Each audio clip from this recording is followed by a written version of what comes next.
administrador de empresas, Colombia, además de otros estudios en investigación, desarrollo, metodología y pedagogía universitaria. De amplia experiencia profesional y académica, ha sido vicepresidente comercial para el área andina y Centroamérica del grupo Franz Wegener, gerente comercial de construcciones industriales en Chile, ex decano del posgrado en marketing de la Universidad Jorge Tadeo Lozano en Colombia, ingeniero consultor en la Autoridad de la Investigación y el Desarrollo de la Universidad Ben Gurión de Israel, jefe de la carrera de Ingeniería Comercial en la Universidad de Chile, profesor de posgrado en varias universidades latinoamericanas, autor de varios libros, siendo los más recientes Marketing para Emprendedores, Ecoediciones 2010, Marketing de Fidelización, Ecoediciones 2011, Marketing para Pymes, Alfa Omega 2013 y Dirección Efectiva de Equipos de Venta, McGraw-Hill Interamericana 2014. Los libros están disponibles en el salón para los que quieran observar y adquirirlos. Adelante, profesor.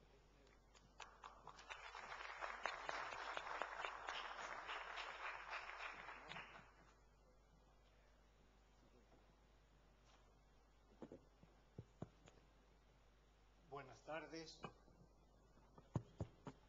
Buenas tardes. Buenas tardes. Ok, ahí ya está mejor.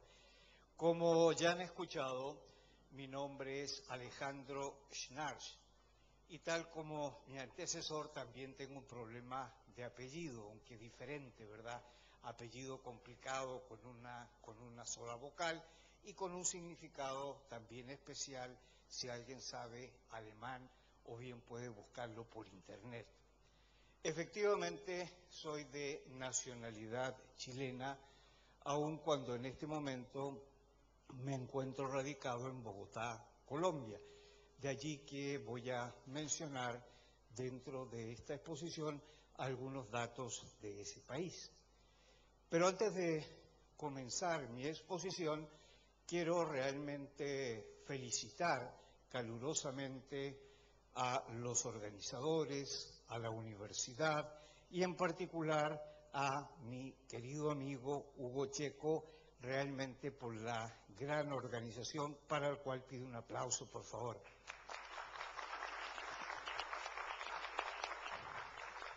El tema sobre el cual vamos a conversar es creatividad, innovación y marketing, claves del emprendimiento exitoso. Y básicamente vamos a hablar de este tema naturalmente referido a América Latina. Y vamos a hacer algunos postulados que incluso pueden resultar ser polémicos, pero que es importante que hagamos esas reflexiones. En términos generales, los contenidos de los temas que vamos a conversar son los siguientes. Vamos a hablar, como les decía, del emprendimiento en términos generales, vamos a hablar de algunos mitos y realidades al respecto, tipos de emprendedores que existen, el postulado de que hoy no basta con querer ser emprendedor, vamos a hablar del emprendedor empresario, creatividad e innovación, el marketing someramente latinoamericano y por último, cuáles son los procesos realmente que nos llevan a emprender. Porque realmente el emprender está, podríamos decirlo, de moda. Si ustedes buscan en internet, en cualquier buscador, van a encontrar más de 30 millones de definiciones de ese concepto y hay cerca de 4 millones de blogs sobre emprendimientos. Miles de libros, consultores, conferencias, fundaciones, organismos, promotores e instituciones. Como digo, en alguna medida ese emprendimiento está de moda.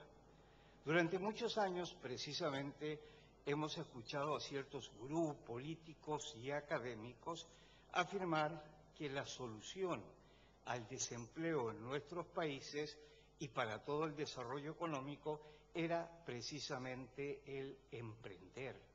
Que el ser asalariado es algo cómodo y lo que hace falta en nuestros países es gente que emprenda, que monte una empresa, que crea riqueza y fuentes de empleo. Pero eso definitivamente no es tan real, no es definitivamente tan cierto. Y como resultado de esas premisas, de esos postulados, hemos encontrado que la tasa de emprendimiento de nuevas empresas, podríamos decir que en América Latina y en el resto del mundo es muy elevada. Sin embargo, la supervivencia de esas nuevas organizaciones es bastante baja. Y no solo la supervivencia, sino que este fenómeno no ha producido crecimiento de la productividad y en la práctica no ha generado nuevas fuentes de empleo. Se dice que en promedio de cada 10 emprendimientos viables e incluso con buenos planes de negocio a un comienzo, cuando estas empresas se constituyeron, 5 desaparecen durante el primer año y otras 3 lo hacen antes del tercer año. Es decir, el nivel de supervivencia de los emprendimientos realmente alcanza no más allá de un 20%. En Chile, concretamente, se dice de que un 25% de los emprendimientos desaparece el primer año, un 17% en el segundo, el 13% en el tercero y un 11% en el cuarto. Como ustedes pueden apreciar, esas cifras son bastante alarmantes, sin lugar a dudas. De allí que el Banco Mundial, en un estudio muy acabado y serio que publicó en diciembre del año pasado, se llega a concluir que en América Latina y el Caribe hay muchas empresas y poca innovación. Incluso así se llama ese estudio como título.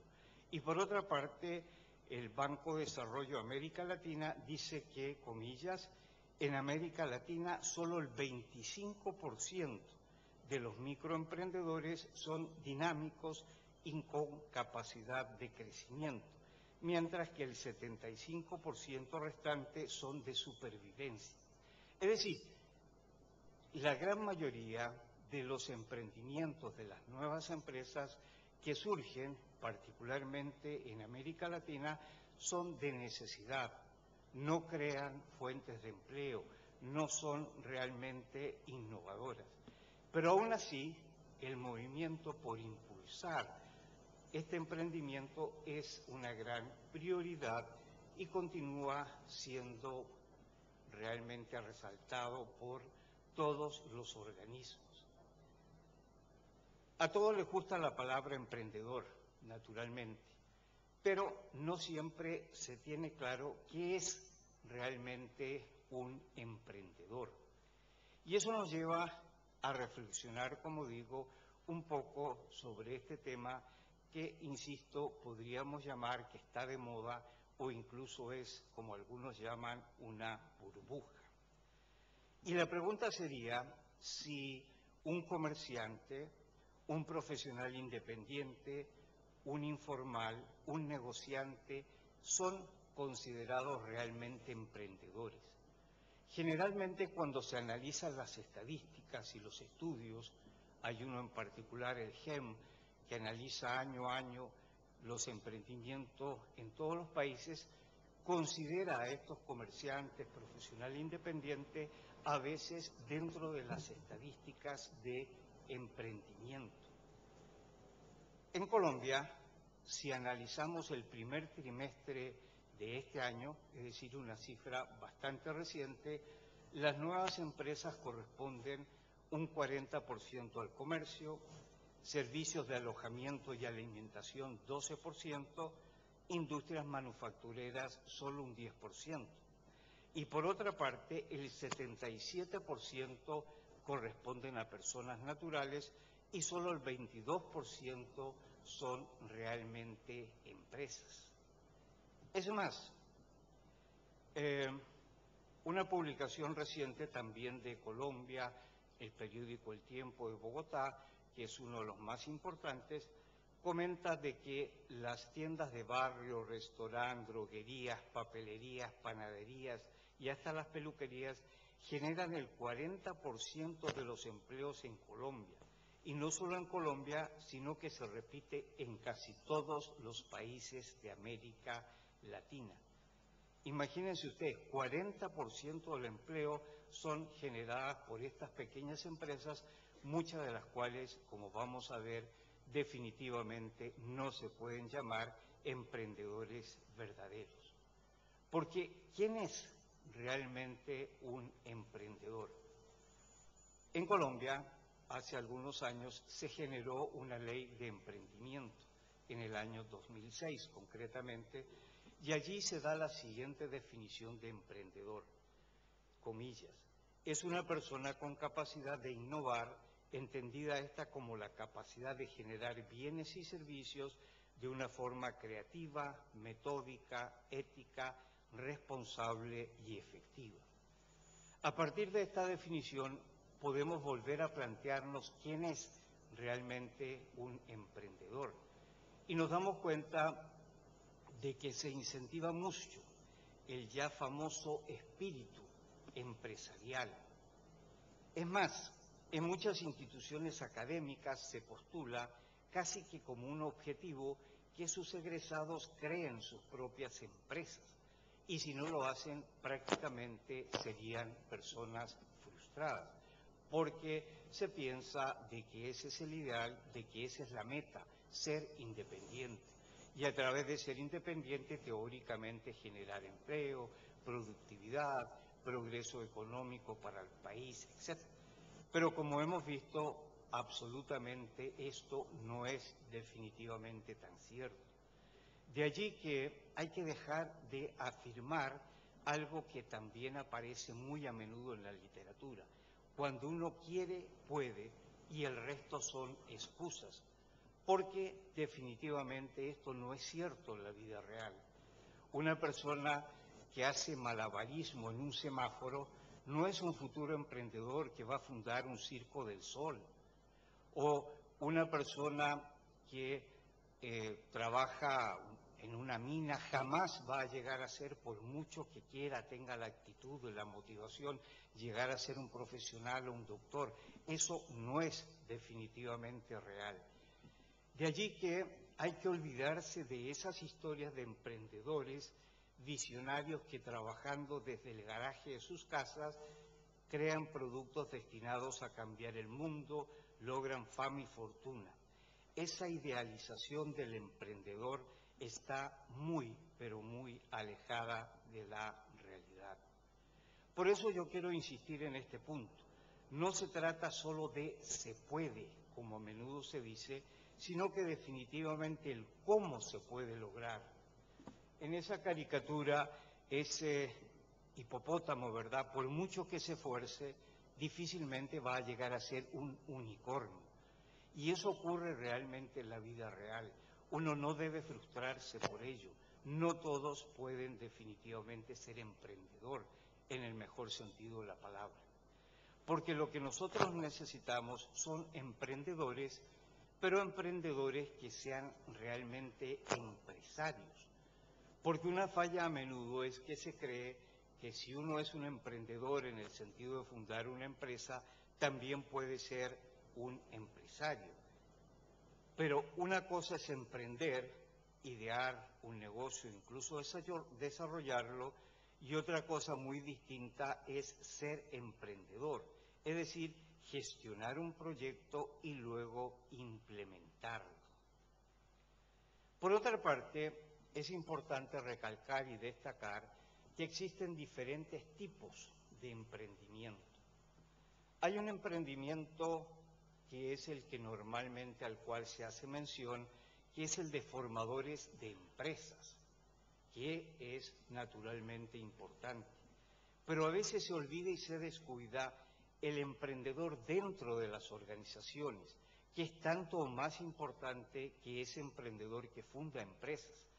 porque las empresas establecidas también necesitan y requieren de personas capaces de innovar, de cambiar, de mejorar productos, procesos, métodos y sistemas.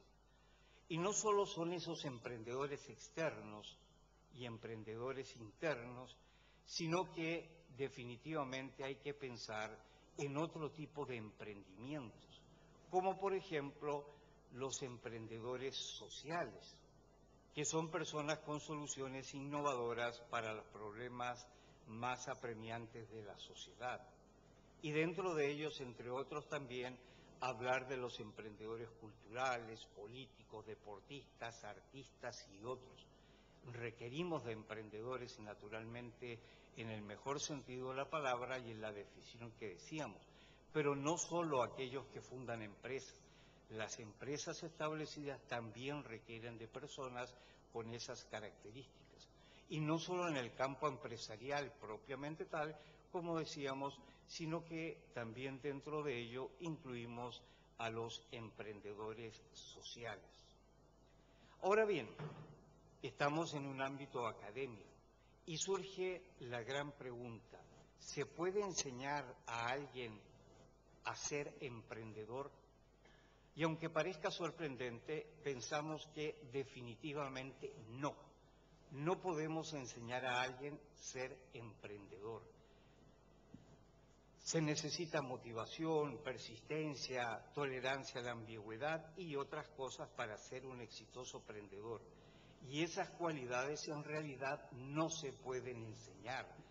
Yo no puedo enseñarle a una persona a tener ciertas características como ser tolerante, tener tolerancia a la incertidumbre, etc. Pero si la pregunta es si podemos equipar mejor a los que quieren ser emprendedores, entonces la respuesta es sí. Hay considerables evidencias de que sí podemos enseñar el emprendimiento, mas no, reitero, insisto, enseñar a alguien a ser emprendedor propiamente tal. Mi profe de creación de empresas hoy nos dio una cátedra espectacular, Él nunca ha iniciado una, pero ha tomado un montón de cursos en el extranjero sobre cómo montar empresas exitosas. Eso lo convierte en una persona de amplia credibilidad. Esa caricatura que ustedes ven no es tan cierta. Efectivamente, puede haber un maestro que efectivamente sea un excelente profesor de cómo a una persona transformarla en emprendimiento. Porque nosotros nos basamos mucho en la experiencia puntual. Es decir, un emprendedor que ha generado una empresa da una charla, escribe un libro, etcétera, y a veces se menosprecia a la academia, pero no olvidemos que el académico, el investigador, incluso tiene una visión más amplia. Un empresario exitoso nos cuenta su realidad, su experiencia en un mercado, en un producto, etcétera. En cambio, un académico a través de la investigación puede tener una visión mucho más amplia en muchos campos diversos y tipos de empresas. Es decir, lo que allí aparece definitivamente no es tan cierto. Hablamos de la formación en el emprendimiento. Además de la motivación y aquellas cualidades que habíamos hablado, hay que desarrollar una serie de competencias que dicen relación con conocimientos, con habilidades, con destrezas, con actitudes y valores que nos llevan al saber, al hacer, el ser. Y esas son cosas que definitivamente sí podemos ayudar, colaborar en esas personas que estén motivadas y tengan algunas cualidades para desarrollar lo que ellos están buscando. Definitivamente necesitamos profesionales que sean creativos, innovadores y, como vamos a ver, que apliquen realmente eso que vamos a llamar marketing. Empresarios, emprendedores que generen valores, empleo, generación de nuevos productos, procesos de producción, prestación de servicios o empresas con futuro. Sí son fundamentales, Sí son importantes los emprendedores, pero reitero, emprendedores que generen valores agregados, que generen empleo, que generen productividad. Una persona que hace esos emprendimientos por necesidad son importantes, algunos van a crecer, pero definitivamente el 75% de esos emprendimientos, como veíamos, no prospera ni llega más adelante. Pero para ello se necesitan algunos elementos. Y lo que nosotros queremos postular es que para que un emprendimiento realmente consiga esos objetivos de desarrollo económico, como planteábamos, debe incorporar 3 conceptos fundamentales, que son creatividad, innovación y marketing. Conceptos que generalmente se usan y tratan por aparte, creatividad, innovación y marketing. Pero como hemos postulado en varios escenarios, en la medida de que se unen estos 3 conceptos, podemos lograr ese tan ansiado emprendimiento que realmente sea productivo, que realmente contribuya al desarrollo económico y social de nuestros países. Creatividad, innovación y marketing. ¿Por qué? Porque esa creatividad nos va a ayudar a generar conceptos que tengan ventaja diferencial única, que sea apreciada por el mercado y, por supuesto, que sea sostenible por lo menos durante algún tiempo. Innovación que nos va a permitir lograr productos o empresas orientadas al mercado y realmente enfocadas hacia el cliente. Y el tercer elemento, el marketing, que nos va a permitir hacer estrategias acertadas y creativas con una clara orientación al mercado. Creatividad, innovación y marketing. Pero, ¿qué es el primer elemento? ¿Qué es creatividad? Creatividad es una palabra que utilizamos en el lenguaje diario, sin embargo, no siempre tenemos claro a qué se refiere.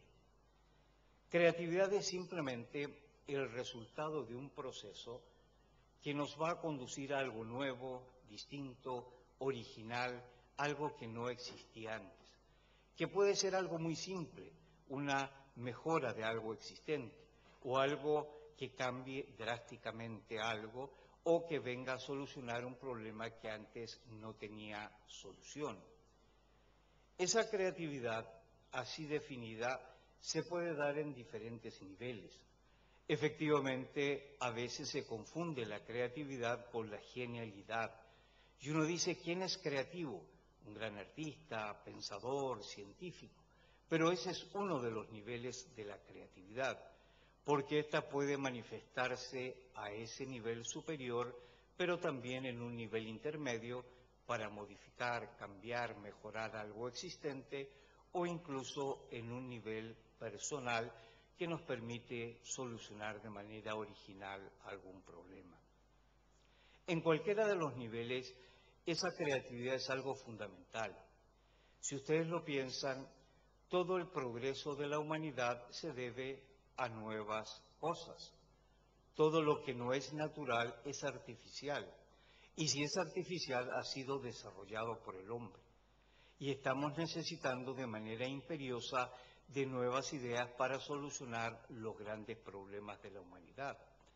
Pero esa creatividad también es muy importante a los niveles intermedios o al nivel personal, porque como ya lo decíamos, siempre en una organización establecida va a haber algo que mejorar en productos, en procesos, en métodos, en organización, etc. Dada la importancia de la creatividad, de un tiempo a esta parte, este fenómeno ha comenzado a ser estudiado con un enfoque pragmático, para ver por qué una persona es creativa o por qué no lo es. Y se ha llegado a la conclusión de que todo ser humano tiene esa capacidad de ser creativo. Pero, desafortunadamente, no utilizamos esa capacidad que de una u otra manera todos tenemos. De allí que surja la pregunta, ¿Qué ha pasado con nuestra creatividad? ¿Por qué no la usamos? Hay muchas razones que pueden explicar ello, pero básicamente es que enfrentando algún problema buscamos una solución. De allí que se diga que la necesidad es la madre de la creatividad. Pero uno puede ser enormemente creativo, no necesariamente enfrentando una dificultad o un problema. De allí que el padre de la creatividad sea simplemente pensar, especular, buscar nuevas alternativas, nuevas posibilidades. Ahora bien, hay una serie de bloqueos típicos a la creatividad que muchas veces nos impiden buscar y expresar ideas. Solo por mencionarlos muy rápidamente, hay algunos emocionales que están en nosotros mismos, como el temor a equivocarnos, casi que un temor patológico, ¿verdad?, a esos errores, el deseo de triunfar fácil. La creatividad implica esfuerzo, trabajo, pero muchas veces no somos creativos simplemente por pereza mental. O le tenemos mucho miedo a lo desconocido. Hay un dicho popular que en todas las culturas y con distintas palabras dice: más vale malo conocido que bueno por conocer. Hay bloqueos que podríamos denominar perceptuales, como descuidar lo obvio. Uno muchas veces piensa, crea, estima de que la creatividad tiene que ver con cosas muy complicadas, sofisticadas, difíciles, y eso no es cierto. A veces un pequeño cambio en un color, en una presentación, en un empaque, puede hacer la diferencia entre un éxito o un fracaso. O no utilizamos todos los sentidos, ver las cosas de distinto ángulo, perspectivas, etc. O a veces no definimos correctamente el problema. Se dice de que una buena definición del problema puede llegar a ser el 50% de su solución, pero a veces cosas no trascendentes nos desvían de lo realmente importante. Hay otros bloqueos de tipo cultural, falta de curiosidad. Se dice que quien no tiene preguntas, lógicamente no tiene respuestas. Mucha fe en lo lógico funciona, lo ilógico aparentemente no, y estamos llenos de costumbres, de tradiciones, de paradigmas que a veces también limitan la creatividad. E incluso en las organizaciones establecidas también se dan algunas barreras, como la resistencia al cambio, la sobreadministración. La gente en nuestras empresas no solo tiene que trabajar, sino que además debe aparentar que está trabajando. Y desafortunadamente el pensar no tiene manifestaciones exteriores. Incluso en el trabajo intelectual, para que crean que yo estoy trabajando, debo estar haciendo algo con el computador, etc. Y eso es falso. Yo podría pasarme 3 horas mirando por una ventana y a lo mejor estoy siendo muy productivo y muy creativo. O no hay estímulos. Si un empleado produce una idea, la idea funciona en méritos del jefe, y si la idea fracasa, la culpa es del empleado. Y muchas veces los jefes dicen: haga las cosas exactamente como yo le digo, y limitan esa creatividad. Por eso hablamos de jefes y no de líderes. Pero tal vez el bloqueo más importante a nuestra creatividad, desafortunadamente, han sido nuestros modelos educativos, que lejos de motivar la creatividad, la frenan, la matan, la inhiben, la abortan. Si alguien llega atrasado a un salón de clases, el profesor les dice: escriba 100 veces, no debo llegar tarde a clases. Pero ¿qué hace ese niño con esa creatividad innata? Pone: no, debo, llegar. Con lo cual ni siquiera el objetivo se cumple. Pero ¿qué tal si ese maestro, en lugar de decirle a un niño: escriba 100 veces, no debo llegar tarde a clases, le dijera: escribe 5 ideas de cómo no llegar tarde a clases? Y ese niño pensaría y a lo mejor encontraría muchas soluciones. Pero nuestros modelos educativos son sancionantes, coercitivos, memorizantes, una desvinculación total entre la teoría y la práctica, o falsas dicotomías, el patio para jugar, el salón de clases para aprender, cosas que evidentemente no son ciertas. Y esos modelos educativos lógicamente se oponen a la creatividad. Y vale la pena hacer la siguiente reflexión. Nuestros contenidos curriculares casi siempre provienen de las respuestas que dieron científicos, filósofos o artistas a problemas importantes. Es una transmisión de conocimiento. Todos en alguna oportunidad estudiamos filosofía, pero ¿qué fue estudiar filosofía? Lo que los filósofos decían, más no nos enseñaron a filosofar. Y nos quedamos con las respuestas, precisamente olvidándonos de esas preguntas. Peor aún, solo nos quedamos con las respuestas científicas y académicas y nos olvidamos de los cuestionamientos en busca de la justicia, la felicidad, la belleza.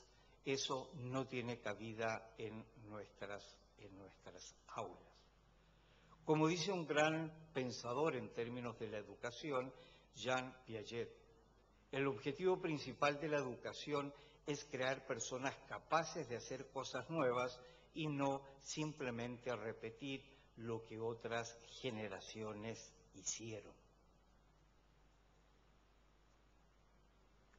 La creatividad nos permite un mejor análisis para la toma de decisiones, la búsqueda de alternativas y oportunidades, mayor capacidad para redefinir y solucionar problemas, ser anticipativo y en general desarrollar ideas novedosas para procesos, sistemas, estructuras, métodos y particularmente lograr innovaciones.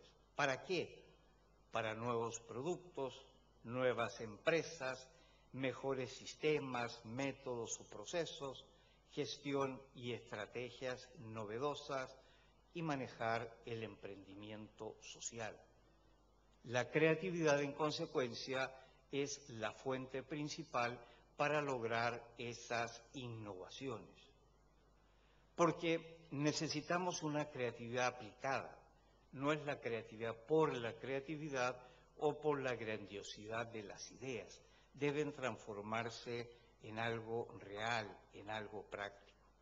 Se dice que creatividad es pensar cosas nuevas. En cambio, innovación es hacer cosas nuevas. Y reitero, insisto, eso es lo que necesitamos, eso es lo que queremos. Una creatividad que nos lleve a una innovación. Y eso nos lleva a hablar del segundo aspecto, precisamente, creatividad, innovación. Innovación que tiene dos fases, la generación de la idea, lo que hemos estado conversando, pero esa innovación tiene un segundo aspecto que es la ejecutiva, de transformar la idea en un resultado. Por eso hay que orientar el proceso mediante el cual las ideas se transformen en innovaciones reales, empresas o nuevos productos. A menudo tenemos buenas ideas, lindas ideas, pero en ese proceso de intentar llevarlas al mercado, a veces sufren una transformación y terminamos ofreciendo algo parecido, pero no exactamente igual a lo que el mercado demanda. Y eso es más frecuente de lo que uno pudiera pensar, definitivamente. Por ello, hay que orientar ese proceso. Y aquí surge el tercer elemento, el marketing. Porque el marketing ayuda a la identificación, y no solo a la identificación de esas oportunidades, sino que la validación de las verdaderas necesidades y expectativas del mercado.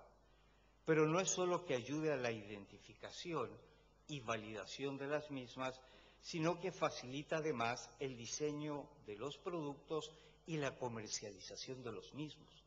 Hay veces que tenemos una buena idea, la transformamos en una innovación, pero no tenemos los elementos para, uno, validar la idea y segundo, para saber comercializar esa idea en el mercado.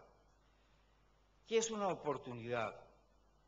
Una oportunidad puede ser una necesidad por ser satisfecha, un deseo a ser cumplido, un temor a ser aliviado, un problema que necesita ser resuelto, un grupo identificado que lo compraría, una nueva forma de contactar y comunicar algo, una nueva forma de distribuir o encontrar lo que en marketing se llama un océano azul, es decir, un mercado que realmente no tenga competencia, un nicho en particular del mercado.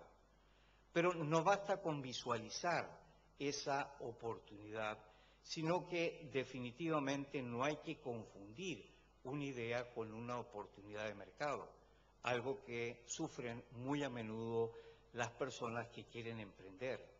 Tienen una idea e inmediatamente quieren llevar esa idea a la práctica, pero esa idea no es lo mismo que una oportunidad de mercado. Oportunidad de mercado es que la gente quiera realmente lo que yo pienso ofrecer, que haya una demanda. De allí que el proceso del emprendimiento externo debería pasar por una secuencia, un proceso determinado. Yo puedo tener una idea, pero esa idea debo transformarla y validarla en una oportunidad de negocio, es decir, que haya una demanda, de que haya gente dispuesto a necesitarlo, a quererlo. Una vez que tengo esa oportunidad de negocio, genero entonces el producto o el servicio para satisfacer esa oportunidad, que debe ser validada con el mercado. No basta con pensar, creer, estimar. Uno debe hacer la validación. ¿Es eso lo que la gente quiere? ¿Cómo lo quiere? Etcétera. Una vez que tengo esa validación, puedo proceder a una estructuración de la oferta de mi producto, de mi servicio, a través básicamente de un modelo de negocio. Pero no basta incluso tener una oferta.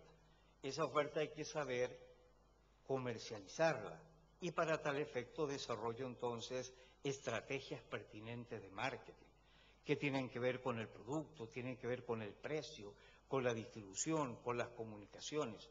Yo puedo tener una gran idea, pero si esa idea le pongo un precio inasequible, va a fracasar. O si no la ofrezco dónde y cuándo la gente lo quiere, etcétera. Es decir, el marketing me ayuda, a partir del conocimiento del mercado, a desarrollar las estrategias pertinentes. Y eso me va a permitir finalmente tener esas empresas exitosas y sostenibles. Porque, reitero, insisto, la tasa de fracaso es muy elevada. Y si estamos hablando de emprendedores al interior de las organizaciones, pensando en el desarrollo de nuevos productos, estos también deben partir de una secuencia determinada, que parte con una clara determinación de objetivos. ¿Para qué quiero yo esos nuevos productos? ¿Por participación, por imagen, por rentabilidad, por razones de competencia, etcétera? Y una vez que tengo claro esos objetivos, comienzo a buscar ideas para lograr esos objetivos. Genero una gran cantidad de ideas, deben ser seleccionadas bajo criterios objetivos, se escoge la o las ideas pertinentes. Una vez que tengo esa idea o esas ideas, se procede al desarrollo del concepto. ¿Cuál es la diferencia entre una idea y un concepto? La idea es algo muy general, el concepto ya es algo más preciso, más aterrizado. ¿A quién le voy a ofrecer eso? ¿Cuál va a ser el principal beneficio? ¿Cómo va a estar estructurado? Obviamente todavía no tengo el producto o servicio, pero tengo mucho más definido de qué se trata. Cuando tengo ese concepto, procedo a la prueba de concepto, que es una especie de validación, es sacar la idea de la empresa y llevarla al mercado posible de consumo. Y preguntarles, ¿les gusta? ¿No les gusta? ¿Le haría variaciones? Etcétera. Además de cuantificar como algunas variables que me pueden servir posteriormente para las estrategias de marketing. Se habla de un análisis preliminar del negocio, es decir, un estudio de prefactibilidad en el cual se estima demanda, los procesos técnicos, la rentabilidad, etc. Se desarrolla el producto, veo si soy capaz de llevarlo a la práctica. Si es el caso, se hace una prueba de producto, que es algo muy similar a la prueba de concepto, pero en este caso tengo un producto físico y le puedo decir a la gente, úselo, pruébelo, compárelo, etc. Dependiendo del tipo de producto, pueden ser análisis de laboratorio, opinión experta o simplemente estudios con el consumidor final. Incluso hay otro filtro más. En las pruebas de concepto y en las pruebas de producto, lo que mido es intención de compra. Puedo sacar una partida limitada y venderlo y ver cómo la gente reacciona ante esto. Hay ocasiones en que amerita hacer este mercado de prueba, si hay una inversión muy alta en juego, si es un producto que va a innovar drásticamente costumbres, hábitos, etc. Y hay momentos en que uno podría prescindir de este mercado de prueba, incluso por consideraciones de la competencia. Pero aún así, más vale a esta altura tomar la decisión de no lanzar un nuevo producto que lanzarlo y fracasar. Se determina a quién o a quiénes le vamos a satisfacer una necesidad o, en otras palabras, a quién le vamos a vender el nuevo producto. Se desarrollan las estrategias pertinentes de marketing, se introduce y lanza el nuevo producto y, por supuesto, caben evaluaciones y mejoras una vez que este producto esté en el mercado. Es decir, el lanzar nuevos productos al mercado, al igual que fundar nuevas empresas, trae consigo mucho riesgo, un riesgo ineludible. A menudo estamos experimentando con tecnologías, estamos experimentando con mercados, etc. Y en la medida de que uno siga un proceso sistemático como el que acabo de mencionar, se minimiza el riesgo. O en otras palabras, se disminuyen las posibilidades de trabajo, de fracaso. Por supuesto, nada ni nadie nos va a garantizar el éxito de una nueva empresa, de un nuevo producto, porque el marketing en últimas no es una ciencia exacta. Pero en la medida que utilicemos esta herramienta, insisto una vez más, minimizamos el riesgo de un fracaso. En conclusión, no se debe inculcar solo el ya mentado y famoso espíritu empresarial, sino que se tiene que desarrollar y potencializar la creatividad y la innovación.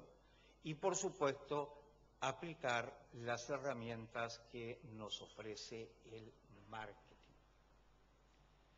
Hoy no basta con tener buenas ideas, sino que hay que saber transformarlas en empresas, productos o servicios deseados por el mercado. Pero eso no es suficiente. Necesitamos la ayuda del marketing no solo para validar las oportunidades, sino que, como decíamos, para poder comercializarlas. Pero ese marketing además debe ser para América Latina. Ya en la presentación del Congreso, mi estimado amigo José París nos daba algunas pautas al respecto.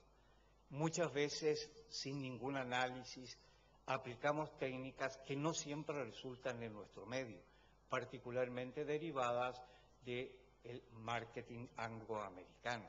Hay que aterrizar, hay que construir nuevas teorías al respecto.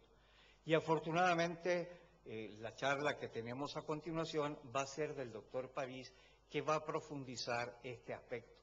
No basta aplicar marketing, hay que aplicar un marketing adaptado a nuestras circunstancias, a nuestros países. En resumen, creatividad que nos va a llevar a innovaciones, innovaciones que con la ayuda del marketing nos va a permitir finalmente ese emprendimiento exitoso, ya sea interno o externo en las organizaciones. De allí que solemos decir, creatividad sin innovación es como un sueño. Innovación sin creatividad no puede existir, pero innovación sin marketing no funciona. Creatividad, innovación y marketing en acción son realmente las claves del éxito emprendedor. Por ello decíamos, muchas veces son conceptos que se tratan por aparte, pero cuando estamos hablando de procesos emprendedores son claves y definitivamente tienen que estar unidos para lograr nuestros objetivos. Como ustedes comprenderán, agotar un tema de esta naturaleza en cortos instantes como hemos tenido es prácticamente imposible. Pero si tan solo una, dos o tres ideas de lo que hemos conversado a ustedes les sirve y particularmente pueden ponerlo en práctica, pienso que hemos invertido bien el tiempo. En todo caso, como está programado, gracias por su atención y procedemos a preguntas.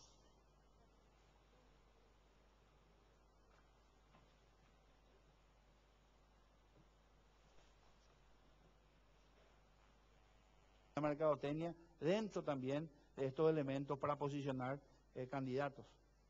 Los gadgets, imagínense los rostros dibujados o animados de los candidatos, los famosos personajes que todos conocen y se establecían de esos, por ejemplo, el duelo entre Clinton y Obama, por ejemplo. Son estas algunas de las cuestiones, de los elementos del marketing político en este tipo específico de áreas. Las mascotas, imagínense que las mascotas entraron a ser comunicadas en el ámbito de la campaña política. No quiero decir nada, voy a pasar esta lámina, pero evidentemente las mascotas juegan un papel importante, hablan de la sensibilidad, del market sense, hablan de las emociones, hablan de que el candidato es humano, de que está sujeto a esa sensibilidad social, y si a su perro lo trata de esa forma, ¿qué sería al ser humano que está esperando un pedazo de pan? Todas estas cuestiones tienen mucho que ver y se juegan en las páginas web de la Casa Blanca y en las páginas web de diferentes lugares el ámbito dentro de este específico tema establecido. Imagínense a Vladimir Putin con su mascota recibiéndole autoridades importantes, ¿no? Profesor, ¿Sí? si podemos ir redondeando. Bueno, finalmente hay una nueva generación y esa generación requiere que ustedes le comuniquen sus mensajes. Hay todo un campo y un mercado virtual esperándolos. Les exhorto a que desarrollen e investiguen el marketing político como una herramienta fundamental. El marketing político es una especialización del marketing que ustedes estudiaron y ahí van a encontrar todas las herramientas y las armas. El componente cultural y muchas otras que no tenemos tiempo de ver establecen justamente la dimensión específica del análisis que puedan hacer ustedes del mercado y del entorno para poder establecer de la mejor manera su producto, apoyar y que sean en el menor tiempo posible los asesores de marketing, los asesores políticos que acompañan no solamente las campañas políticas para lograr objetivos, sino que acompañan a los políticos y a los líderes de esta nación para ir diseñando los mejores planes en cuanto a cuestiones sociales primordiales que el país requiere. Para mí ha sido un placer tener este pequeño tiempo con ustedes, espero poder haber generado un poquito de interés en el marketing político y mis respetos a todos, un placer y que Dios los bendiga a todos. Muchísimas gracias.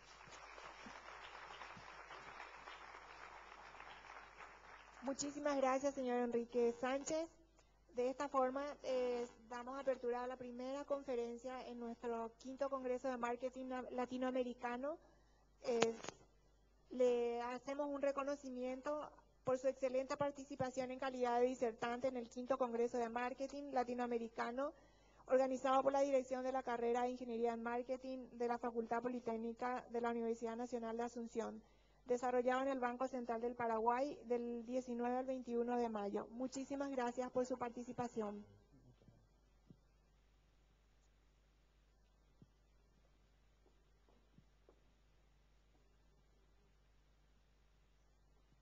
Vamos a... Debido al tiempo que se nos encima un poquitito para no retrasarles un poco más, me autoriza aquí el disertante al que vamos a pasar y Vamos a utilizar los medios para las preguntas correspondientes. ¿En qué medio, por favor? Yo voy a pasar en minutos más toda la dirección para que ustedes tengan y los materiales que vimos también para que ustedes puedan ir viendo con mayor tranquilidad aquí a la gente encargada de la operación. Así que de vuelta un placer y eso. Yo creo que ni me presenté, pero soy el profesor Enrique Sánchez, así que me van a buscar sin ningún problema. Muchísimas gracias nuevamente. Certificado de conocimiento. Perfecto. Muchísimas gracias. Luego se le entrega a un presente que tengo allá. ¿Entra por ahí? Por aquí le entrega un regalo. Un momentito.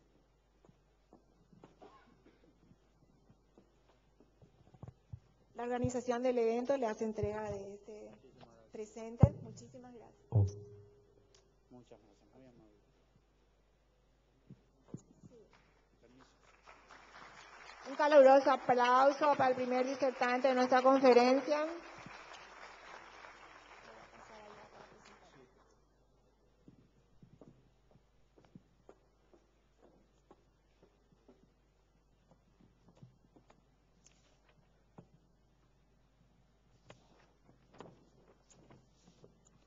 Seguidamente estará con nosotros el profesor Carlos Javier Bastardo Am, representante de Venezuela.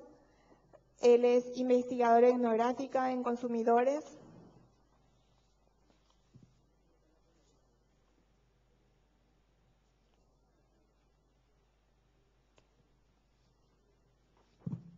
El tema que estará llevando con nosotros es sociólogo de la Universidad Central de Venezuela, donde obtuvo mención honorífica, diplomado en Ciencias Sociales, la Universidad de Chile.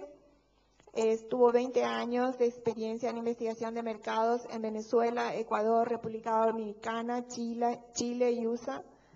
Ha realizado consultorías para empresas como Coca-Cola, Nestlé, Cervecería Nacional, Colgate, Palmolive, Banco de Pichincha, Mutualista Pichincha, Banco de Guayaquil, Publicis Chile, L'Oreal Chile, Banco Mercantil de Venezuela, Samsung, Madensa Chile, Mecan Ericsson, Smirnoff, Industrias Ales. Le damos la bienvenida a nuestro segundo disertante del día con un caluroso aplauso, deseándole mucho éxito.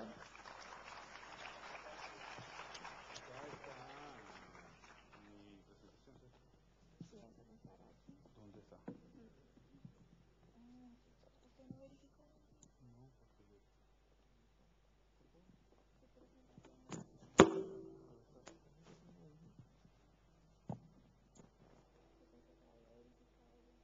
Tengo en la otra compu, no sé si le pasó, no te puedo creer, ¿en serio? La mandé porque me dijeron que le van a tener toda concertada. Yo pensé que iba a estar toda concertada. No te preocupes, ¿esto aguanta o lo hago con...? Ok, perfecto. Yo, como es desde aquí, porque...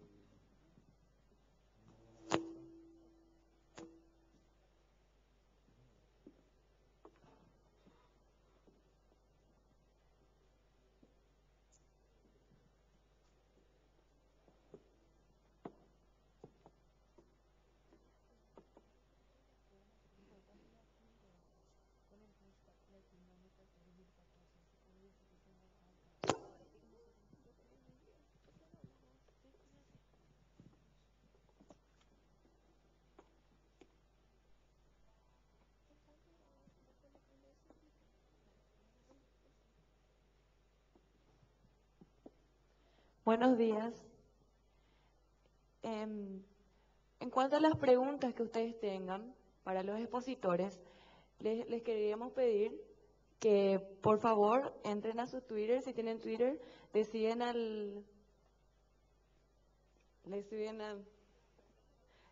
la cuenta de LatinoMKT 2014 y pueden realizar sus preguntas finalizando con el hashtag LatinoMKT 2014. Entonces nosotros vamos a estar actualizando esas preguntas y vamos a realizarlas al final de la charla del expositor. Muchas gracias.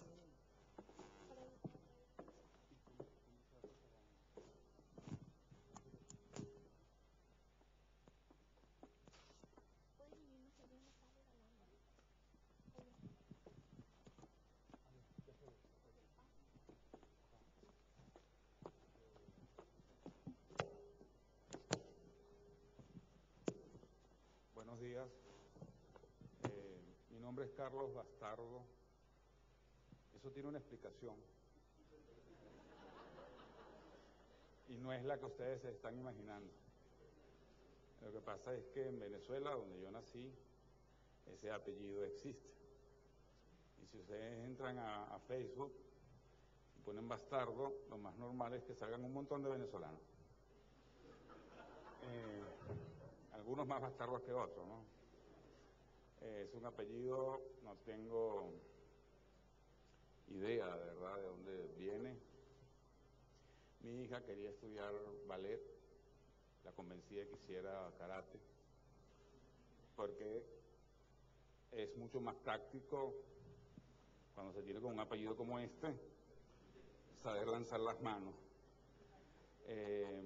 Bueno, yo vengo a hablar un poco sobre mercadeo de género, o mercadeo con enfoque de género, y lo que se llama los estudios etnográficos, y es a lo que le vamos a dedicar unos 40, 45 minutos, si Dios quiere.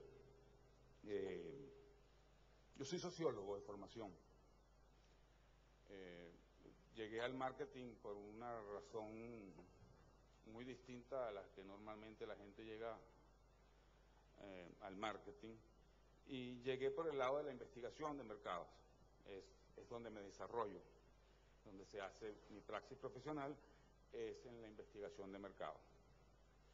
Y por una razón que tampoco viene el caso explicar ahora, a pesar de que yo represento supuestamente a Venezuela en este 5º Congreso de Marketing Latinoamericano, voy a hablar de Ecuador. Voy a hablar del caso de las mujeres ejecutivas en el Ecuador y de una investigación que tuve la suerte de realizar hace algún tiempo y que me produjo muchísimas satisfacciones. Entonces vamos a hablar de... ¿No se oye bien? Ok, perfecto. Así que vamos a hablar de mujeres. Bueno, entonces uno va a hablar de las mujeres ejecutivas en el Ecuador y del enfoque, el mercadeo con enfoque de género. ¿Okay? Y esto es importante porque posiciones que eran tradicionalmente ocupadas por hombres, hoy son ocupadas por mujeres. Esa paridad se está logrando y en algunos casos con una creciente importancia de la mujer en el aparato productivo, público y privado. ¿Okay? Sin embargo, y eso es bueno, ¿y podríamos bajar un poquito esta luz? Porque me da muy fuerte en la cara.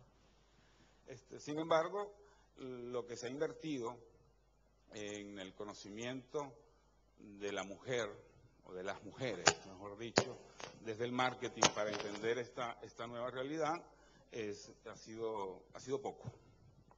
Y en esa oportunidad aproveché para explorar estos temas que para mí son sumamente importantes. Como les decía, yo soy sociólogo, pero trabajo en el área de investigación de mercado, es el área en donde me desempeño. ¿Y cuáles son las preguntas que normalmente se hace la investigación de mercados, el marketing, al respecto de las mujeres ejecutivas?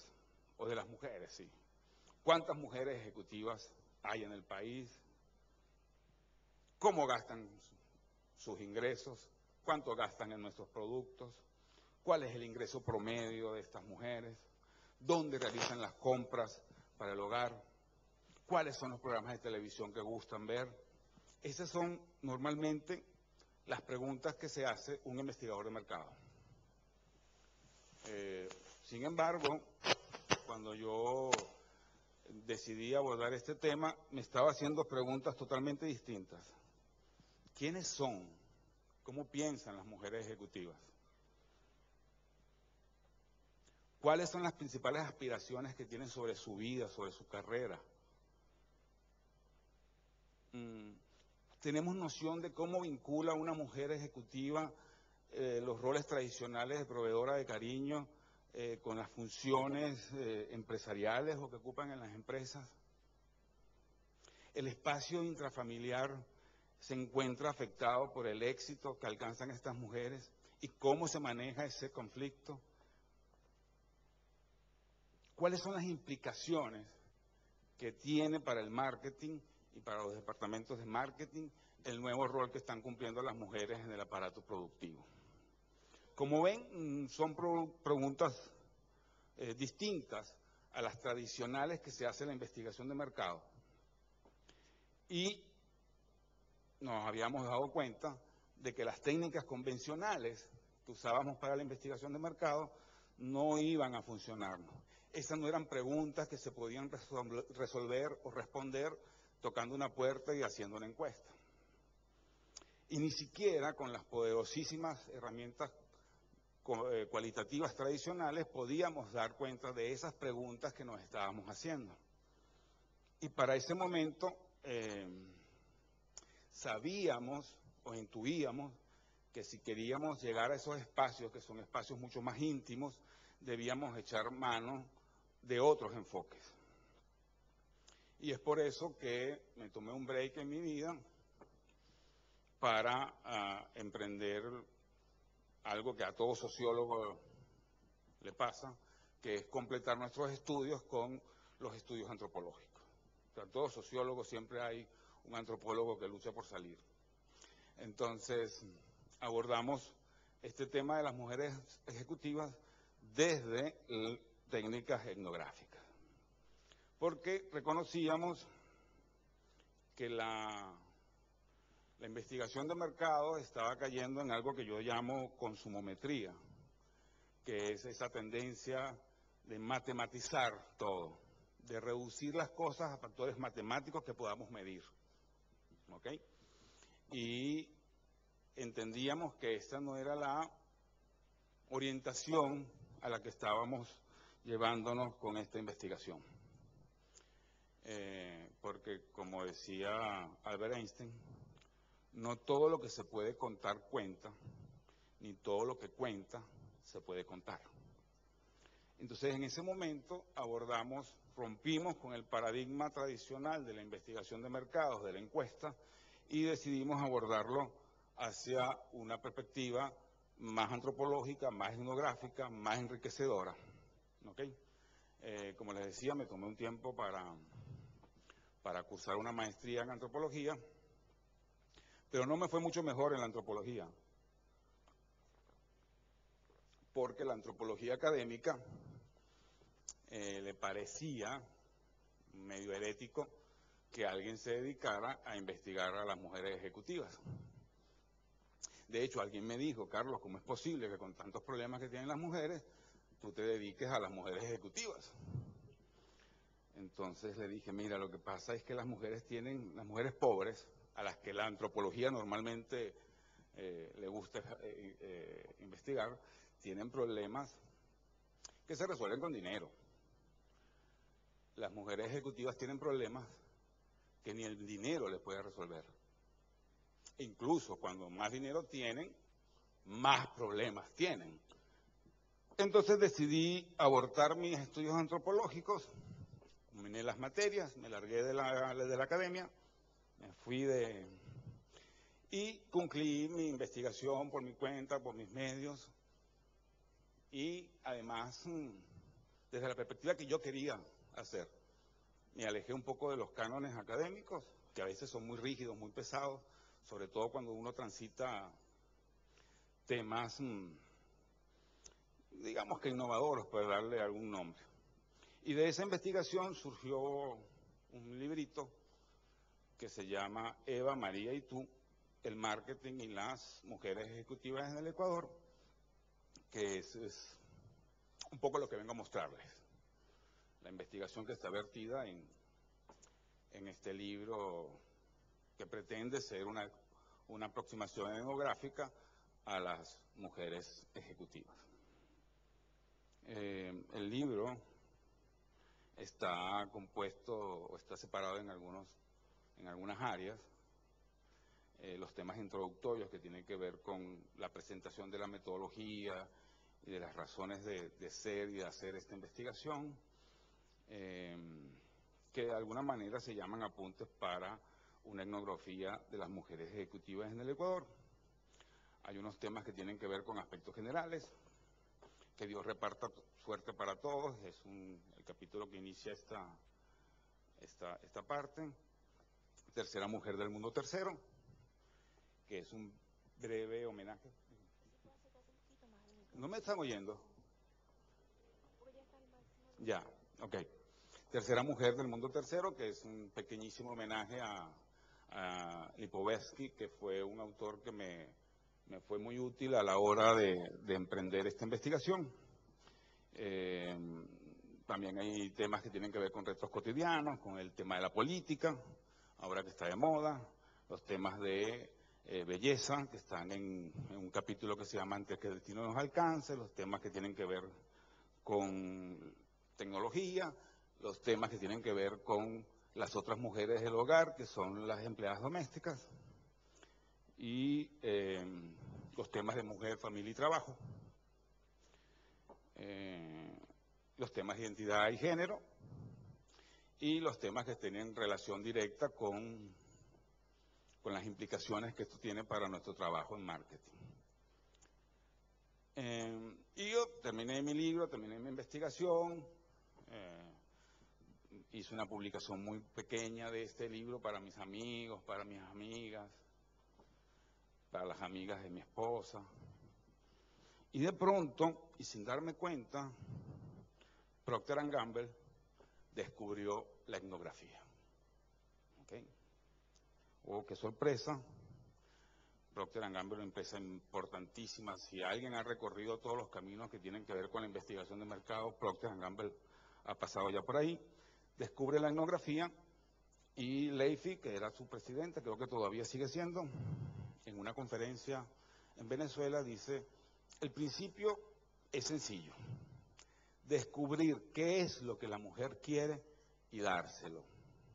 Ha funcionado 35 años en mi matrimonio y funciona también para el lavado de ropa. Y todo el mundo comenzó a reírse porque creyeron que era un chiste. Y les digo, no, es que no es un chiste. Quiero que vayan y vean a estas mujeres y hablen con estas mujeres y descubran qué es lo que las mujeres quieren y se lo den. Y eso, yo no sé cómo lo llama Procter & Gamble porque no lo tengo entre mis clientes. No es que no lo quiera tener, ¿no? Se llama etnografía. Es ir donde suceden las cosas y tratar de entender por qué las cosas suceden. Eso es el enfoque etnográfico y es el enfoque con el que estamos trabajando ya hace unos 7 años, más o menos, un poco más, que trata de entender por qué las mujeres, en este caso, y en cualquier otro caso, por qué la gente hace las cosas que hace. Y eso se llama etnografía. ¿Okay? Este caso del caso de Tampa es un caso emblemático de Procter & Gamble, como con estas investigaciones descubrieron que no había que mejorar el tapón, que lo único que había que hacer era conseguir un empaque que no sonara, forrarlo con un plástico donde las niñas de los colegios pudieran usarlo, destaparlo en los baños y que nadie supiera que estaban usando un tapón. No le agregaba nada al producto, le agregaba a una relación del producto o de la marca con su usuario. Y eso es etnografía. Muchas gracias.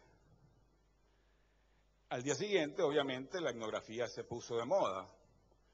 Y algunos de mis amigos y clientes que hacíamos investigación de mercado en el Ecuador, que me habían estado llamando loco 5 años atrás, descubrieron la etnografía se puso de moda y todo el mundo comenzó a hacer etnografía. Y me preocupó cuando se puso de moda, porque cuando las cosas se ponen de moda, también dejan de estar de moda en algún momento. Y lo que uno buscaba era un nuevo derrotero para estos caminos de la investigación. ¿Okay? Y pasamos de la tiranía de la encuesta a la tiranía de la observación. Entonces ahora todo se resuelve con observación etnográfica. Y pasamos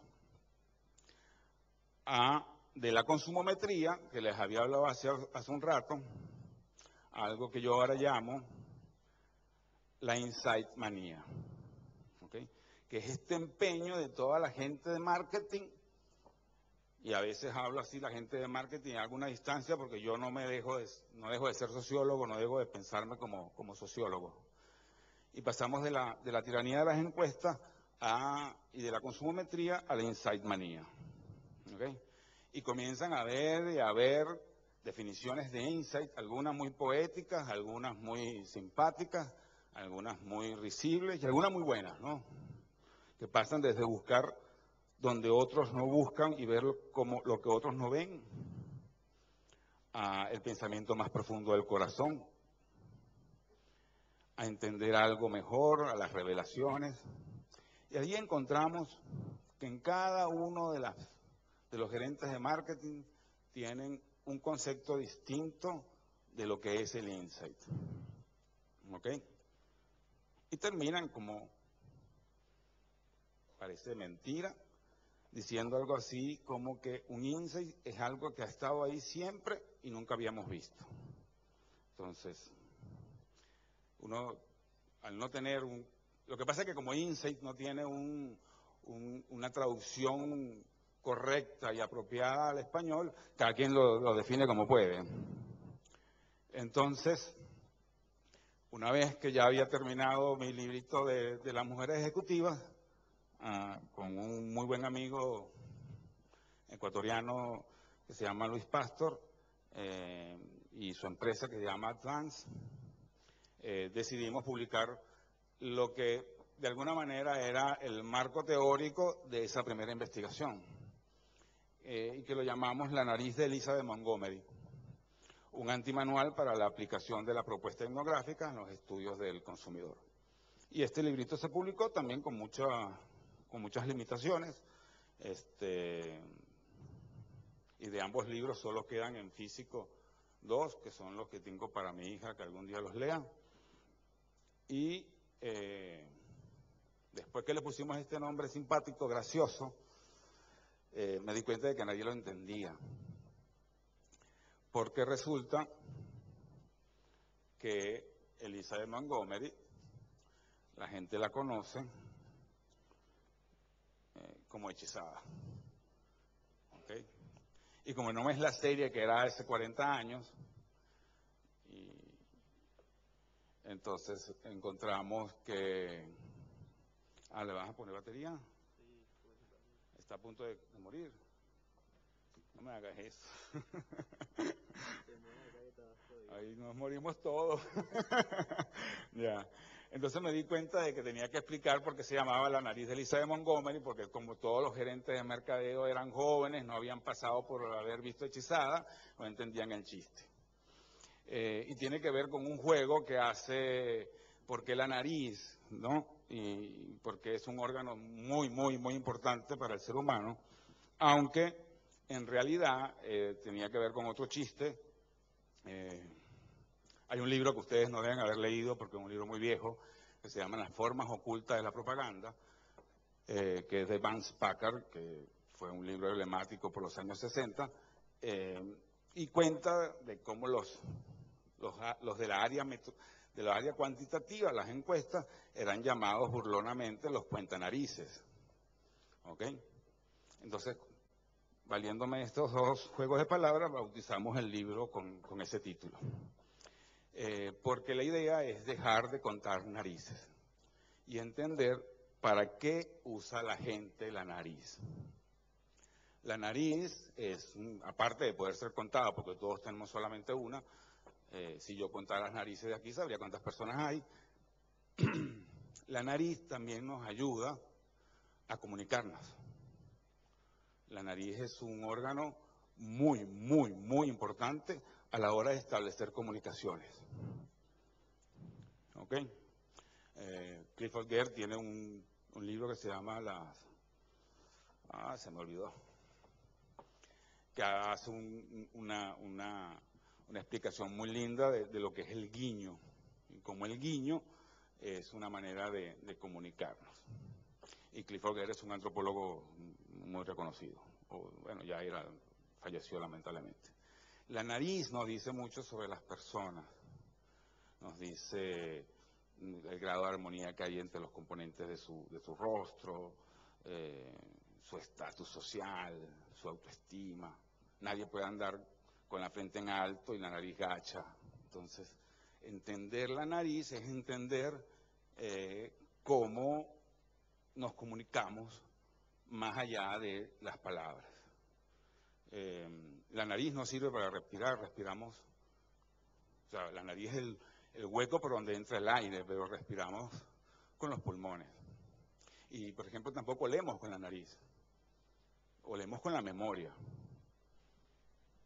Sin memoria no podríamos reconocer los olores. Y algo lindo de la memoria es la capacidad que tiene de evocarnos. Entonces, en medio de toda esa vorágine media absurda, llamamos el libro con este infortunado nombre. Y un poco la razón de este segundo libro era explicar por qué una aproximación etnográfica al mercado se hacía necesaria. Básicamente, porque todo lo demás falla cuando queremos entender a la gente en sus entornos concretos. Todo falla cuando tratamos de entender el consumo de las personas metiéndolos en un glass cage, porque muy pocos productos se consumen en una sala con un espejo de doble vía. ¿Okay? Los productos se consumen en el hogar, en el baño, ¿okay? En la oficina, en la calle, no en una sala de grupos focales. Entonces, la propuesta era ir a donde suceden las cosas para entender por qué las cosas suceden. ¿Ok? Y en este proceso, que fue un proceso de investigación, de trabajo, encontramos una cantidad de propuestas que iban y que habían estado yendo por mucho tiempo, pero a veces, y en eso coincido con José París, el marketing es terriblemente miope cuando se lo propone. Y a veces perdemos de vista algunas cosas importantes que están sucediendo porque estamos empeñados en contar las cosas con el modelo que nos enseñaron que servía. Entonces, en esta nueva apertura, en este nuevo modelo, lo que les estoy diciendo es, de vez en cuando, dejen el escritorio, salgan a la calle, hablen con sus consumidores, traten de entender sus vivencias, sus necesidades concretas, y en ese proceso van a producir, valga la redundancia, productos más exitosos, porque son productos que hablan de las necesidades de las personas más que de las necesidades de quien los fabrica. Dejar de pensar el producto como algo que yo hago para ganar plata y venderlo, y que tendremos que hacer productos que la gente quiera comprar. Y la única manera de hacer eso es entender qué quiere la gente. Y para eso, bueno, no hay aquí nadie de neuromarketing, creo. Hasta ahora no se ha descubierto nada mejor que la antropología. Entonces, la invitación es a incorporar estas herramientas que vienen de la antropología y de las ciencias sociales al trabajo cotidiano del marketing. Entonces, lo que ustedes ahorita se están preguntando es, bueno, ¿y qué mismo es la antropología? ¿Qué mismo es la etnografía? Porque ya este tipo habla y habla y habla y habla y habla y habla y no me dice qué es. Pero bueno, es dificilísimo definirlo.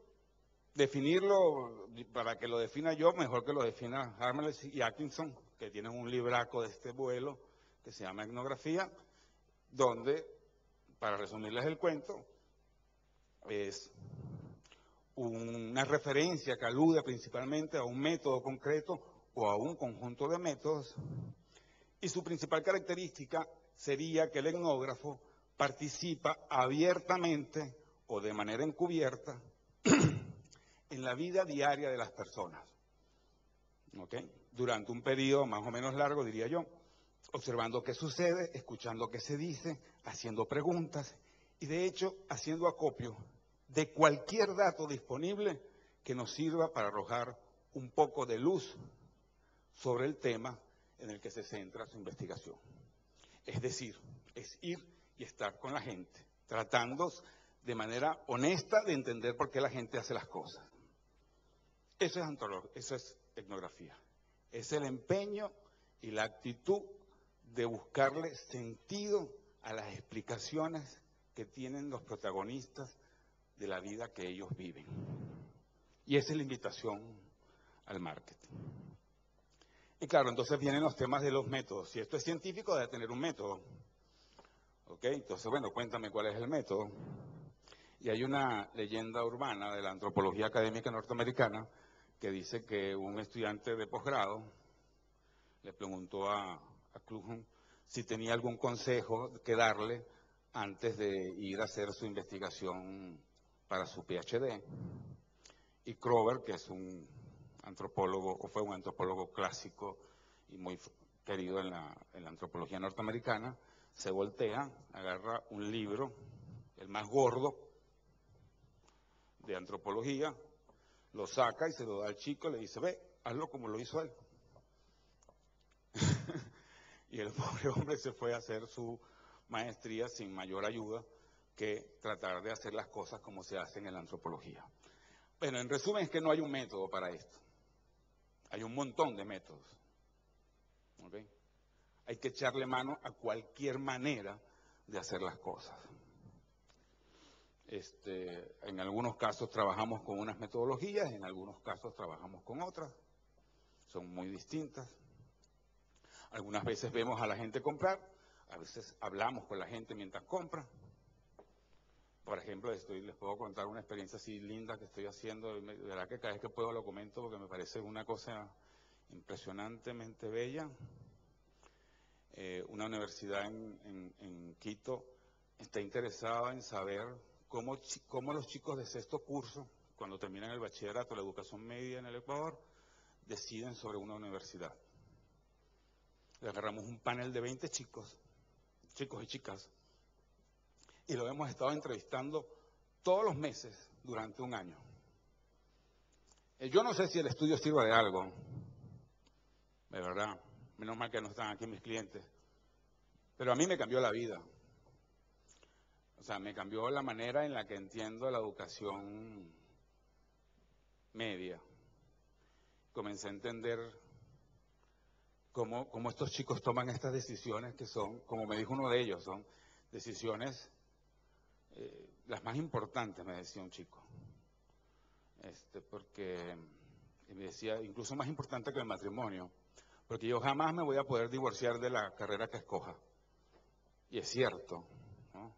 Y uno le cambia la vida como investigador y le cambia la vida como padre, porque yo tengo 2 chicas, una que ya está en la universidad y a la que no le dimos ningún tipo de apoyo mientras estaba eligiendo su carrera, por Dios y a Dios gracias.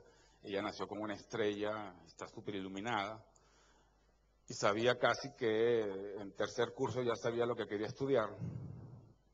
Y tengo a la pequeña, que está recién empezando la educación básica, la educación secundaria, y tratando de ayudarla para alejarla lo más que yo pueda de la sociología, porque parece que, bueno, lo que se hereda no se hurta, y anda con unas cosas medias antropológicas y medias sociológicas, y a mí me encantaría que fuera gerente de marketing. Entonces, bueno, ¿cómo sacarla de allí? Entonces, ese proceso de cómo los chicos toman las decisiones y haber hecho un estudio durante un año no es normal en la investigación de mercado. Generalmente te dan 3 semanas, ¿okay? Y cuando te encuentras un cliente que te dice, no, hagamos esto durante un año, te das cuenta de lo poderoso que puede ser una herramienta como la antropología aplicada a la investigación de mercado. Sabiendo y tomando en cuenta, como me dijo alguna vez una profesora, nadie pasa por la etnografía en vano. Entonces, quienes asuman este tipo de metodologías también tienen que asumir los riesgos que esta metodología conlleva, ¿no? Bueno, como les decía, la antropología y la etnografía se puso de moda un día y todo el mundo salió a hacer etnografía. algunos mejor que otros. Y hay un problema cuando hablas de antropología y hablas de etnografía, porque entonces viene como método la observación, ¿ok? Y es peligrosísimo porque confundimos observar con mirar, observar con ver. Y es muy peligroso porque no es así. Toda ciencia observa. O sea, la observación no es patrimonio de la antropología. Toda ciencia observa. Lo que pasa es que todas las ciencias observan distinto. Cuando hacemos encuestas, también observamos. Observamos con la encuesta. Observamos con un ojo sesgado. Como toda observación, porque la observación antropológica no es sesgada, es que está sesgada y sabemos que está sesgada. Y el investigador antropológico sabe que está sesgada. Entonces esa observación como cosa aséptica no existe. Lo que cambiamos es la herramienta que usamos para la observación. En la antropología el riesgo es que la herramienta es el observador, es el antropólogo. Y la etnografía, querrámoslo o no, se construye dentro de ese observador, de ese sujeto que está haciendo la etnografía. Entonces es dificilísimo no involucrarse con las cosas que estamos investigando. Entonces, como sabemos que nos estamos involucrando, los controles metodológicos tienen que ser mucho más exigentes. Y eso implica un riesgo, ¿no? Entonces, bueno, un poco para resolver eso fue que escribí este segundo libro que se llama La nariz de Lisa de Montgomery, que trato de explicar cómo suceden las cosas en las investigaciones antropológicas para que la gente que decida una investigación por este lado sepa dónde se está metiendo y cómo salir de ahí, que es lo más importante. Porque observar no es nada más y ver. Porque cuando confundimos observar con mirar, creemos que todo se resuelve mirando. Y hay casos donde es imposible la observación directa del consumo del producto, donde el investigador no puede observar cómo se consume el producto. Entonces, la observación tiene que hacerse por otras vías. Pero para los que confunden observación con mirar, les puedo poner un ejemplo donde les puedo demostrar en 30 segundos, tal vez en menos, que hay investigaciones que no podemos hacer observando. ¿Ok?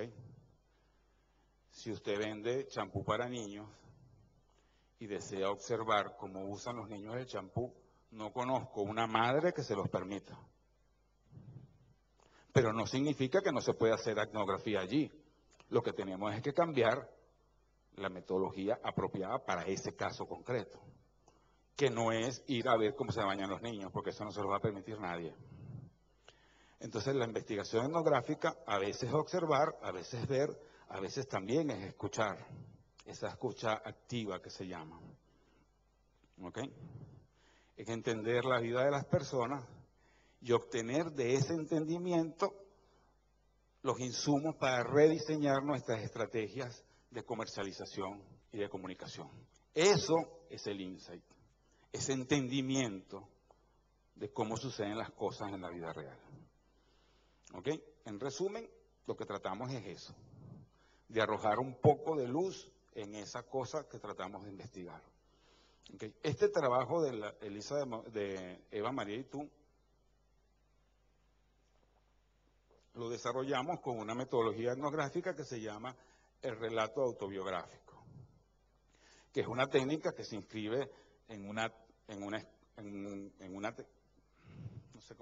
escuela de la antropología que llama el retorno al sujeto, y es oír al sujeto explicar las cosas. Está el relato autobiográfico y están las historias de vida, que son dos metodologías totalmente distintas. Para el caso nuestro no nos interesaba las historias de vida y hicimos este relato autobiográfico, que fue como trabajamos este libro. Escogimos eso porque fue la metodología que nos parecía más apropiada para eso. Otro antropólogo y otro sociólogo tal vez hubiese escogido otra, ¿no? Yo escogí en la que me sentí más cómodo. Y la conclusión de este libro, ¿cómo estamos de tiempo? Bien. ¿Un minuto? Ah, ya. La conclusión de este libro es un capítulo que se llama Amas de casa, una profesión en crisis. ¿Ok? Y es donde hicimos tal vez la conclusión de este libro. Y como les decía, Lipovetsky, que es un autor, un filósofo francés, al que leo con mucho detenimiento y con mucho gusto, porque además escribe muy bien, para ser francés y para ser filósofo, escribe muy rico, que decía, ¿cómo no interrogarse sobre el nuevo rol de las mujeres y sus relaciones con los hombres, cuando medio siglo ha introducido más cambios en la condición femenina que todos los milenios anteriores? ¿Okay? Y por eso el libro se llama Eva, María y tú, porque son como tres imágenes distintas de lo que los hombres creemos que son las mujeres. ¿Okay? Cuando uno habla de mercadeo con enfoque de género, lo que primero viene a la cabeza es, bueno, ¿y esto será necesario? Y bueno, con todo el trabajo que tengo, ¿me vas a poner más trabajo todavía? Entender a las mujeres, por Dios, no. Bueno, pero hay que hacerlo. Hay que hacerlo porque las mujeres son la mitad del mundo y madres de la otra mitad. ¿Ok? Y bueno, si no me lo creen a mí, pero créanselo a Tom Peters, que de todas maneras es un teórico del marketing muy prestigioso. Las mujeres son responsables de casi del 90% de las compras en los hogares. ¿Ok? Claro, esto ha sido así desde que el mundo es mundo, o sea, no es que tampoco es que descubrimos nada, ¿no? Eso ha sido así siempre. Pero lo que sí es cierto es que cuando un hombre está comprando, está pensando en otra cosa. ¿Okay? No estamos comprando. Ahí puede estar un partido de fútbol, de béisbol, de lo que quieras. Pero no está ahí, el tipo no está ahí. Cuando una mujer está comprando, está ella, están sus hijos, está su trabajo, está su pareja, está su casa, están sus padres. Cuando una mujer está comprando, están comprando 10 o 12 personas. Entonces, sí, métase por el lado de género y va a vender mejor. Va a vender mejor porque le está vendiendo a 12 personas cada vez que una mujer llega a una percha de un supermercado. Entonces, oiga, ahí hay plata, no se descuide. Pero para eso tiene que entenderlo, ¿ok? Y la otra mitad sabe que es difícil. ¿Ok? Ahora, cuando uno habla de mercadeo con enfoque de género, no hay nadie y se le ocurre que, no, como es con enfoque de género, vamos a ponerle florecitas a los empaques y vamos a hacer empaques rosaditos y que tenga estrellitas. No, eso no es mercadeo de género. ¿Okay? Si lo va a hacer así, si esa es su concepción de mercadeo de género, pues le auguro el más rotundo de los fracasos. ¿Okay? El mercadeo de género es otra cosa. Es básicamente entender ese concepto, esta cosa complicada que son las mujeres, y entenderlas para diseñar productos que ellas quieran y valoren, como el caso de los tapones que les dije. ¿Ok? Es entender cuáles son las motivaciones que subyacen a esa compra. ¿Ok? Y cuando digo que la ama de casa como concepto es un concepto que está en crisis, es porque cuando uno piensa en mujeres y piensa en amas de casa, viene nuevamente esta imagen que nos ha construido el imaginario de la televisión, que es la mamá en la casa preparando la comida y esperando que el marido llegue. No, ese tampoco es, eso se acabó. Se acabó en los años 60, probablemente. ¿Ok? Ahora es mucho más complejo. ¿Ok? Las mujeres no es que no están al mando del hogar, siguen estando al mando del hogar y siguen estando al mando de las compras. Lo que pasa es que están al mando de eso y al mando de muchas otras cosas más. Perdónenme, hice una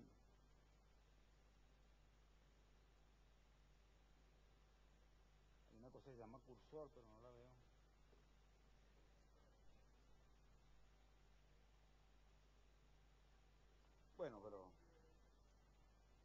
¿Cuál derecha? ¿La otra derecha?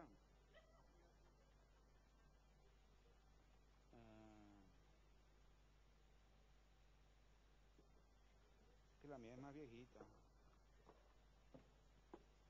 Capaz que usted tiene mejor vista.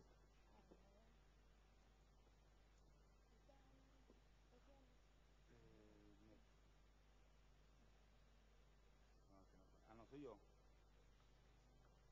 Ahí está.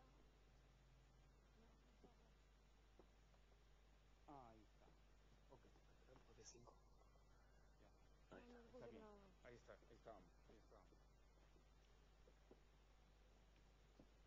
Ok, les decía que cuando las mujeres están en este rol, nuevo rol de amas de casa, no es que no están en el hogar, siguen siendo las dueñas del hogar. Lo que pasa es que están en el hogar y están en 50 partes más. ¿Okay? Es decir, las mujeres tienen la capacidad de estar en más de un sitio. ¿Okay? Todos los que hemos estado casados sabemos que eso es así. ¿Okay? No quiere decir que no están en el hogar y que no están al mando del hogar. Lo que estamos diciendo es que ese concepto que usa el marketing de ama de casa es un concepto que hay que comenzar a redefinirlo. Porque es un concepto que no llega ni a abarcar una mínima parte del universo de lo femenino, ni logra entender cómo las mujeres se relacionan con esa cosa que es hogar. ¿Ok?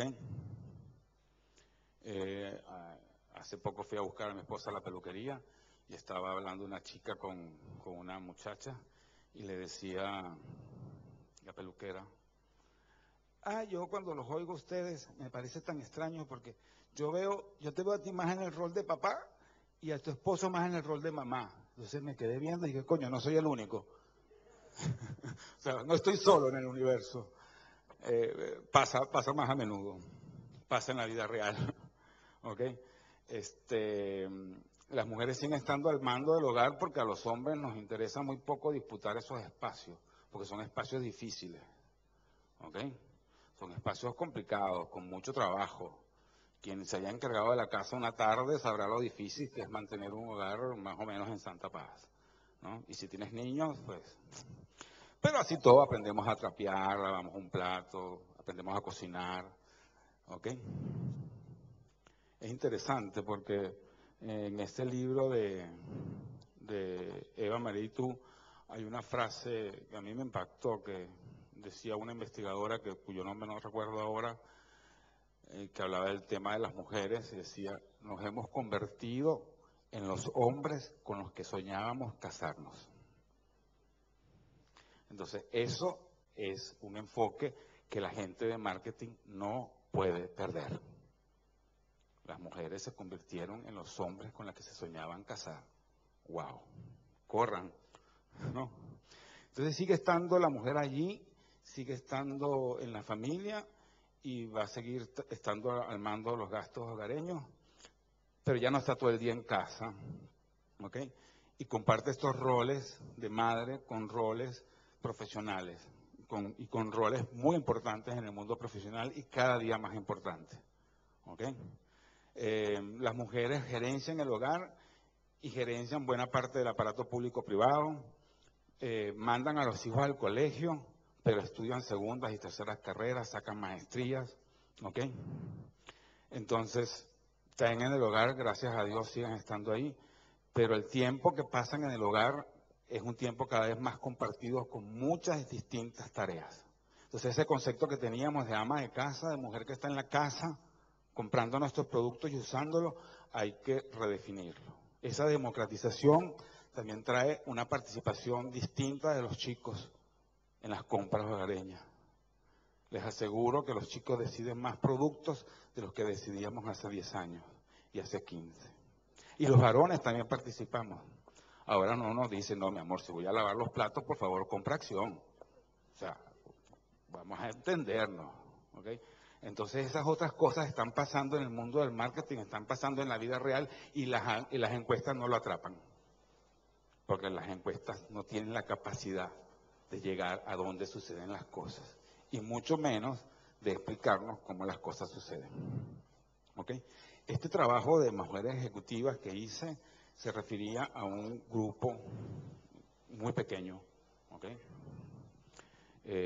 Y algunos clientes míos me decían, es que es muy pequeño, las mujeres ejecutivas es un grupo muy pequeño, porque cuando tú hablas de mujeres ejecutivas y de mujeres exitosas, a uno se le vienen a la mente esas mujeres que han alcanzado el éxito al más alto nivel, una Margaret Thatcher, una cosa, no, ese no era mi concepto de mujer ejecutiva. Para nosotros, mujeres ejecutivas eran un término que aludía a aquellas mujeres que se formaron para la vida profesional, que deben darse de trompadas en un mundo de hombres, y para cual luchan por, mientras logran eso, seguir llenando de cariño el hogar, que revisan tareas, que preparan niños para el colegio, que están al tanto de la vida de los niños, del esposo y de las vidas de ellas también. Pero que además tienen una conexión constante para estar en la oficina, mandando mail, resolviendo cosas y saber si falta pan o no, si hay que pasar comprando leche. Esas son las ejecutivas sobre las que versó mi estudio, no sobre Margaret Thatcher, no, para nada. Eran para mujeres reales, del mundo real. Usé el término ejecutivas porque fue el término que con el que ellas se sentían más cómodas. ¿Ok? Sí, podemos ir redondeando, Carlos, para dar espacio a las preguntas del auditorio. Ya. Bueno, y otra cosa interesante aquí que sucede con el tema de las mujeres ejecutivas, y por eso tenía que ver el tema de los conflictos en el mundo intrafamiliar, es que las mujeres, y esto es un término que me dio una de las entrevistadas, decían, siempre han tenido el monopolio del cariño. El monopolio del afecto siempre fue un territorio femenino. Bueno, y ahora, bueno, a los hombres no es que nos gusta mucho eso, pero ya vemos hombres repartiendo cariño todos los días también. Hombres que llevan a los hijos al colegio, que se preocupan por el uniforme, que los llevan al médico, y que pelean ese monopolio del cariño. Obligados, no es que lo hacemos porque queremos, no, nos obligan, pero lo hacemos. Y eso genera conflictos también, porque ese monopolio, sentir que lo puedes perder no es algo que a las mujeres les llena de satisfacción. Ese era su monopolio, y sentir que de alguna manera lo están disputando tampoco es una situación muy fácil. Y para eso el marketing también tiene que estar preparado. Márquez y Lettner, que son dos investigadoras venezolanas que también me sirvió mucho para esta investigación, decía que ocurrirá en consecuencia en las próximas décadas. Enfrentarán las mujeres los mismos dilemas que las mujeres cuyos testimonios recogemos acá. Estas mujeres son en muchos casos hijas de mujeres que decidieron en su momento que el hogar era su única prioridad. ¿Qué dilemas enfrentarán las hijas de estas ejecutivas de hoy? ¿Cómo será el mundo para dentro de 5 o 6 años, cuando ustedes salgan de la universidad y les toque abordar el tema de las mujeres, las amas de casa y los productos que se consumen en el hogar? Bueno, creo que estamos sobre el tiempo, tengo entendido. Entonces, no sé si habían preguntas. Yo tenía una partecita más, pero sería muy largo tratar de hacerlo, va a ser imposible. Pero de todas formas creo que queda en el material que se reparte para que lo tengan. Solamente para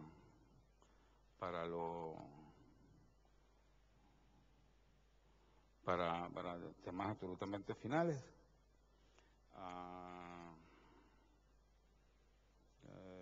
La próxima vez traigo mi computadora, porque lo único que quería dejar al final es, bueno, si tienen alguna pregunta, ahí estoy yo, y si necesitan y quieren leer los libros, me escriben y yo se los mando por email. Me mandas una notita que estuvimos aquí en el 5º Congreso de Marketing Latinoamericano, y yo con gusto comparto lo que sean los libros míos. Muchas gracias.